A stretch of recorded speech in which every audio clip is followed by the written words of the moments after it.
Vamos para os nossos estudos de Gênesis, continuando no capítulo 3, né, que nós estamos estudando um assunto extremamente importante, um assunto que diz respeito a cada um de nós, diz respeito a mim, diz respeito a você, um assunto que cada um de nós precisa tratar dele, precisa dar a sua resposta a esse respeito ao nosso Deus, ao nosso Criador. Nós estamos falando sobre o pecado. Gênesis 3 trata justamente da queda do homem e, por conseguinte, trata da nossa queda, trata do nosso pecado. Por isso eu disse, nós precisamos resolver isso com Deus. Não adianta protelarmos, não adianta jogarmos isso para o futuro, não adianta você pensar que isso não lhe diz respeito, porque isso lhe diz respeito. E nós não temos como fugir do nosso pecado. Nós não podemos permitir passar por esta vida sem que o nosso pecado tenha sido conduzido de uma maneira em que Deus possa assim entrar em nossas vidas. Amém? Então, vamos dar continuidade. Hoje nós vamos continuar falando a partir de Gênesis capítulo 3, o verso do número 8. E eu quero convidar vocês, para juntos lermos a palavra de Deus, mas antes vamos ter uma palavra de oração. E se você puder, feche os seus olhos e vamos falar com Deus. Pai querido, abençoe esse momento, abençoe esse encontro, Senhor, que nós queremos ter aqui. Permita, Senhor, que sejam momentos de restauração, de cura, de vida, de alegria, de paz. Momento em que o Teu Santo Espírito venha a descer sobre nós e entrar em nossos corações e fazer diferença, fazer morada, fazer a Tua poderosa obra, Senhor, para que o nome de Jesus seja glorificado em nossas vidas. Repreendo todo o mal, toda a operação de engano, toda a forma de ataque do mundo das trevas sobre cada vida que está ouvindo esta palavra. Em nome de Jesus, eu ordeno que Satanás se retire e saia, porque eu declaro a vitória do Senhor Jesus Cristo sobre cada vida, em nome de Jesus. Amém e amém. Então, vamos abrir nossa palavra, a nossa Bíblia, Gênesis capítulo 3, e a partir do versículo 8, tá bom, gente? Vamos ler e assim, à medida que a gente for lendo, a gente pode ir explicando algumas coisas. Lá no versículo, só para a gente ter uma pequena recapitulação bem breve, nós vimos que Adão e Eva, eles estavam lá no jardim e podiam comer de qualquer fruta, qualquer fruto de qualquer árvore que eles quisessem, exceto um lugar, um determinado lugar. Deus disse, vocês não comam do fruto desta árvore, não façam isto. Aí a curiosidade foi demais, a serpente enganou Eva, Eva levou o fruto para Adão, e ele também comeu, e assim entra o pecado no mundo, e a situação que antes estava tranquila, agora passa para ser uma situação de conflito, de dor, de tristeza. E aí eles descobrem que estão nus. Afinal de contas, alguma coisa estava errada, e eles acharam, não, é porque nós estamos nus. Na verdade, o pecado entrou. Eles ainda não conseguiram identificar exatamente o que estava acontecendo. E é isso que nós queremos ver a partir do versículo 8, para ver como essa história sucede. E aí, no versículo 8 diz assim, e ouviram a voz do Senhor Deus, que passeava no jardim pela viração do dia. E escondeu-se Adão e sua mulher da presença do Senhor Deus entre as árvores do jardim. E chamou o Senhor Deus a Adão e disse-lhe, onde estás? E ele disse, ouvi a tua voz soar no jardim e temi, porque estava nu e escondi-me. E disse Deus, quem te mostrou que estavas nu? Comeste tu da árvore de que te ordenei que não comesses? Então disse Adão, a mulher que me deste por companheira, ela me deu a árvore e comi. E agora? E disse o Senhor Deus à mulher, por que fizeste isto? E disse a mulher, a serpente me enganou e eu comi. Aí no versículo 14 em diante ele vai falar algumas coisas, mas antes vamos dar uma pequena olhadinha em alguns detalhes que são importantes aqui nesse momento. A voz do Senhor pela viração do dia. Viração é um termo para vento, para brisa, né? Deus estava ali. Na verdade, Deus estava em todo lugar. E eles, os homens, o homem e a mulher, eles sabiam que não podiam escapar dele. E é claro que Deus não poderia deixar passar impune uma situação como essa de pecado. Ele também, por um lado, ele não pode deixar impune o pecado, por outro lado, ele ama a sua criação. Então ele precisa resolver essa situação, esse imbróglio. O amor do nosso Criador, ele não pode, nunca se esqueçam e não se enganem, o amor do nosso Criador, ele não pode passar por cima do pecado. Já ouvi muita gente dizendo assim que não, o amor de Deus é tão grande, que ele vai entender o meu lado. Não. Se eu e você, nós não nos arrependermos, ele não vai entender lado nenhum. Porque o amor verdadeiro, ele é justo. O amor verdadeiro, o amor real, o amor sincero sempre será justo e correto e íntegro. Ele não pode passar por cima assim simplesmente dizer não, deixa quieto. Não, com Deus não existe o deixa quieto. Essa é uma expressão talvez muito comum entre nós, né? Isso não pode. Mas por outro lado, Deus, ele amando a sua criação, ele vai de encontro à sua criação, ele vai buscando por ela, né? Imagina você no meio do jardim e de repente Deus falando: Vile, onde você está? Adão aqui escuta a voz do Senhor: Adão, onde estás? Essa é uma pergunta que eu e você precisamos nos fazer a cada momento também de nossas vidas e todo instante. Onde você está? Pedro, onde você está? João, onde você está? Maria, onde você está? Sabe, em que lugar você se encontra perante o Senhor? Eu não estou falando aqui de um lugar físico, geográfico, não. Estou falando perante Deus. Onde você está? Em que situação você está perante o Senhor?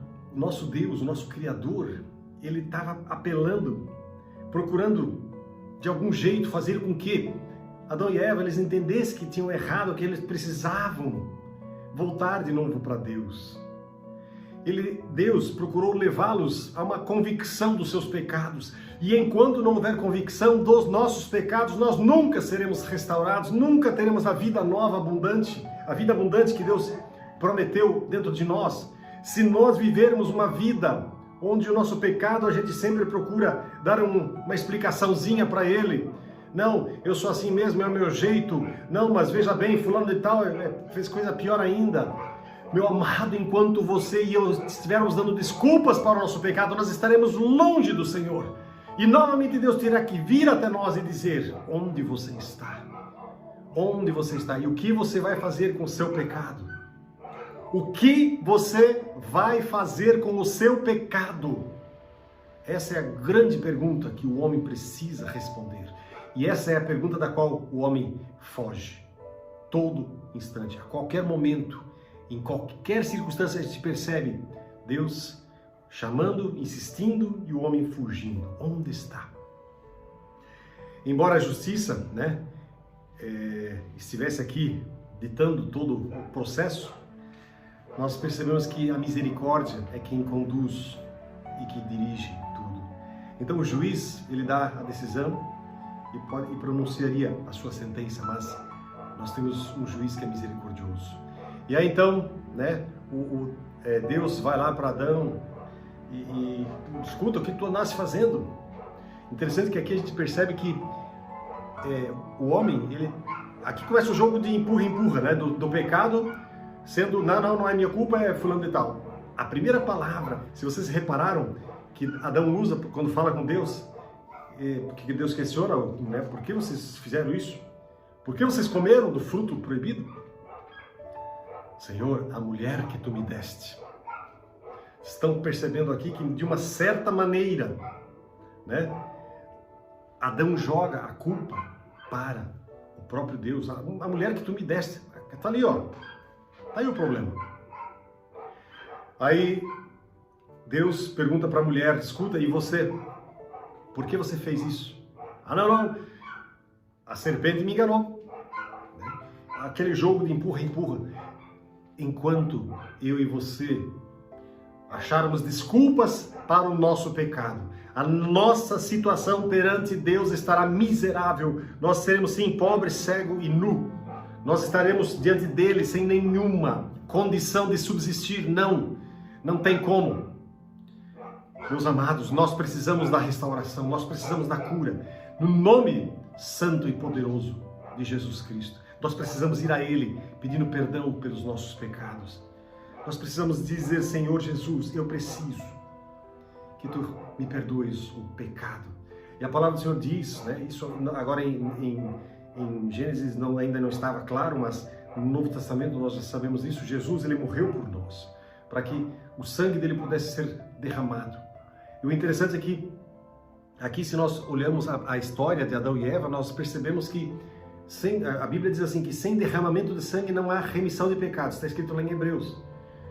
Ah, mas então Adão e Eva também, né, teve que ter sangue derramado. Num certo sentido, né, eu ouso dizer, alguns teólogos falam isso, né, a Bíblia não é muito clara sobre isso, mas o que a gente percebe é que quando Deus ele põe vestimentas em Adão e Eva, ele precisa obviamente matar um animal. Então ali morreu um animal para que eles pudessem ter vestimentas. Eles estavam usando o quê? Folhas. E Deus ficou com dó deles e disse, não, vou dar umas vestimentas decentes e adequadas para vocês. Então ali um animal foi morto e ali sangue foi vertido. Então a Bíblia é clara, sem derramamento de sangue não há remissão de pecados. E Jesus Cristo fez exatamente isso, gente. Ele derramou sangue precioso para que nós pudéssemos ter vida e vida em abundância. Que coisa mais linda, né? Então aqui nós temos esse jogo de empurra-empurra, que eu espero, meu amado, que isso não seja a sua realidade. O jogo do empurra-empurra do pecado. Eu e você precisamos assumir o nosso pecado. No versículo 14 diz assim, então o Senhor Deus disse à serpente, porquanto fizeste isso, maldita serás mais do que toda besta e mais do que todos os animais do campo. E sobre o teu ventre andarás, e pó comerás todos os dias da tua vida. E lá no versículo 15, e porém inimizade entre ti, a serpente, e a mulher, entre a tua semente, a semente da serpente, e a sua semente, no caso, semente, né, da mulher. Esta te ferirá a cabeça. A semente da mulher, a semente da mulher ferirá a cabeça. E tu lhe ferirás o calcanhar. E a serpente, no caso, feriria o calcanhar desse descendente da mulher. Vamos dar uma pequena olhadinha em alguns desses detalhes aqui, porque são detalhes importantes. Aqui nós temos uma coisa que alguns teólogos chamam de proto-evangelho, ou seja, é a referência mais antiga da vinda de Jesus e da obra que Jesus faria pela restauração da humanidade que estava aqui agora, nesse momento caído. Porém, inimizade, isso aqui indica uma luta constante, contínua, entre os descendentes da mulher e os descendentes da serpente, ou seja, entre a família de Deus e a família do diabo, para se destruírem, para se brigarem, lutarem, etc. e tal. Então, quando essa palavra aqui, esmagar a cabeça, é traduzida, dá uma ideia de uma vitória, dá uma ideia realmente de que ali foi feito algo cabal, algo em que realmente a situação estaria resolvida, porque quando você acaba com a cabeça, teoricamente você está acabando com todo o resto. Então esse é o poder de Jesus, sendo, entre aspas, manifesto aqui de uma maneira muito subliminar, ou muito indelével aqui. Então, aqui nós temos o que, gente? Aqui nós temos uma promessa, a promessa de que Deus estaria cuidando da nossa própria restauração. É a primeira promessa de Deus. A cabeça da serpente seria esmagada. Isso aponta para a vinda do Messias e para uma vitória garantida. E algumas traduções infelizes colocam o pronome em vez de dele para lhe. E isso permite algumas falsas interpretações de que alguma mulher para um feminino, né, poderia esse feminino poderia esmagar a cabeça da serpente. Tá? Então isso não confere, nos originais isso não existe. E aí para a mulher ele vai dizer o quê? Lá no versículo 16: e a mulher disse: multiplicarei grandemente a tua dor e a tua conceição. Conceição ou concepção aqui é a mesma coisa. Conceição é relativo ao nascimento, tá? E a tua conceição com dor. Terás filhos e o teu desejo será para o teu marido e ele te dominará. E a Adão disse: porquanto deste ouvidos à voz da tua mulher e comeste da árvore que te ordenei, dizendo: não comerás dela, maldita é a terra por causa de ti. Com dor comerás dela todos os dias da tua vida. Espinhos e cardos também te produzirá, e comerás a erva do campo. No suor do teu rosto comerás o teu pão, até que te tornes a terra, porque dela foste formado, porquanto és pó e ao pó te tornarás. Aqui nós temos uma maldição mesmo, né, sendo colocada em função do pecado. Então, por causa do pecado, todas essas coisas entraram no mundo. Precisamos entender o seguinte, que Deus criou Adão e Eva não para que eles morressem. Não para que eles morressem. Eles eram para viver uma eternidade na presença do Senhor. Povoar a terra e viver uma eternidade na presença de Deus. Esse foi o propósito original de Deus. Ah, mas então Deus foi pego de surpresa por esse episódio. Não, Deus nunca é pego de surpresa por nada. Ele sabia o que iria acontecer. Mas mesmo assim Deus fez e permitiu que isso, né, acontecesse. Então, aqui nós temos uma situação da maldição. Para a mulher, o parto dela seria através de muita dor e ela seria sujeita ao seu esposo, tá certo? E para o homem, Adão, porque ele deu ouvidos à voz da mulher, o que aconteceu? Dificuldades físicas, uma luta no dia a dia árdua, aborrecimentos fariam parte da vida dele, uma luta constante, quem sabe talvez até violenta, né, para que o homem pudesse ter a sua parte nessa terra aqui. Ou seja, antes ele precisava apenas cultivar. Não sei se vocês lembram, nós lemos, né? Vão lá e cultivem, porque a terra vai produzir e vai dar em abundância. Agora não tem mais só o cultivar, tem o cultivar além de outras coisas, né? Ele teria que agora lutar contra espinhos e cardos, versículo 18, ou seja, a terra teria um monte de dificuldades para que, em vez de produzir em abundância, ele teria que agora cuidar para que realmente houvesse uma produção adequada. Ou seja, com o suor do seu rosto, ele teria que comer. Então, aqui nós temos inclusive uma maldição para o próprio solo, tá? O solo foi amaldiçoado em função daquilo que Adão e Eva fizeram. Então, meus amados, nós vemos aqui Deus declarando algo que ele jamais gostaria de ter feito. Isso não estava no propósito original de Deus, mas ele sabia que ia acontecer? Sabia sim, porque Deus conhece todas as coisas. Ele é o Senhor do tempo. Mas o mais bonito de tudo isso é sabermos que eu e você, nós podemos colocar a nossa vida nas mãos do Senhor, pedirmos perdão pelo nosso pecado e obtermos assim restauração da nossa vida em Cristo, no Senhor. Meu amado, o que você vai fazer com o seu pecado? Você vai deixar ele impune? Você vai varrer ele debaixo de um tapete? Lembre-se, ele vai voltar a cheirar. Enquanto você não resolver o problema do pecado na sua vida, ele vai cheirar, vai feder, vai estragar toda a sua vida. Aliás, o pecado, ele corrompe toda a nossa vida, porque ele faz apodrecer. Ele apodrece o nosso ser, a nossa alma, os nossos ossos.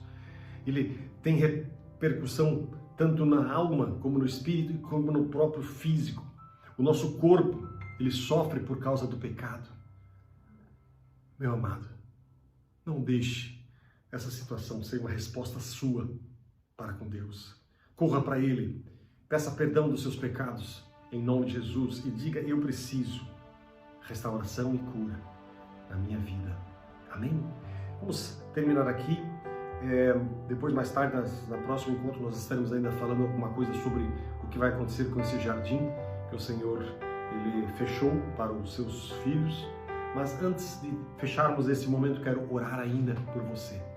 E, aliás, eu sugiro que você faça o seguinte, que você mesmo fale com Deus e diga: Senhor, eu preciso do perdão. Eu preciso resolver o pecado na minha vida. Eu não quero mais viver com coisas fedendo, cheirando, varridas debaixo de um tapete na minha casa, na minha vida. Eu preciso resolver o pecado. Eu preciso do perdão de Jesus. Jesus Cristo morreu numa cruz para que você pudesse ter vida e vida em abundância, vida eterna. Ele morreu numa cruz, derramou sangue que nós podemos clamar e dizer: Senhor, permita que esse sangue desça sobre mim, me revista. Essa linguagem simbólica que quer dizer o seguinte: Senhor, eu clamo pelo perdão que Jesus Cristo providenciou na cruz para mim.